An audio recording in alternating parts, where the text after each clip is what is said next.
Language is Made Easy. La clase de hoy es muy sencilla. Vamos a enseñarles 7 sonidos claves en el alfabeto y reglas de sonido. ¿Okay? Les van a ayudar a mejorar su pronunciación, a escuchar mejor y van a poder comunicarse de una manera más efectiva. Empezamos. Recuerden, son 7 sonidos que hay en el alfabeto. No nos vamos a aprender el alfabeto en orden alfabético, como todo el mundo ya lo conoce, sino vamos a desglosarlos en sonidos. El primer sonido es O. Repitan, O. Segundo sonido, R. Repetimos, R. Tercer sonido, I. Cuarto sonido, U. Quinto sonido, A. Sexto sonido, E. Séptimo sonido, I.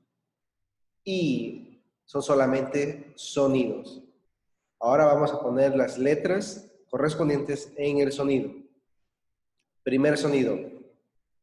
Esta letra suena O. Segundo sonido. Una letra. R. Tercer sonido. 2 letras. La I latina y la Y comparten el sonido I. Repetimos. I. Y. Siguiente sonido. U. 3 letras. Q. U. W. Siguiente sonido. A. 4 letras. A. H. J. K. Siguiente regla. Siguiente sonido. E. 6 letras. F. L. M. N. S. X. Siguiente sonido. 9 letras. B. C. D. E.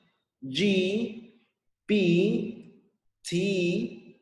V. Z. Muy bien. ¿Cómo van a practicar? Van a elegir cualquier palabra y las van a separar de 3 en 3. Por ejemplo, la palabra águila. La separan de 3 letras, 3 letras. No importa que no sean las sílabas. Y van a practicar de la siguiente manera. A, G, U, I, L, A. Repetimos. 3 en 3, recuerden. A, G, U, I, L, A. ¿Y es cómo van a practicar? ¿Ok? Recuerden, no orden alfabético, no lo memoricen, relacionen los 7 sonidos en todo el alfabeto. Muy sencillo.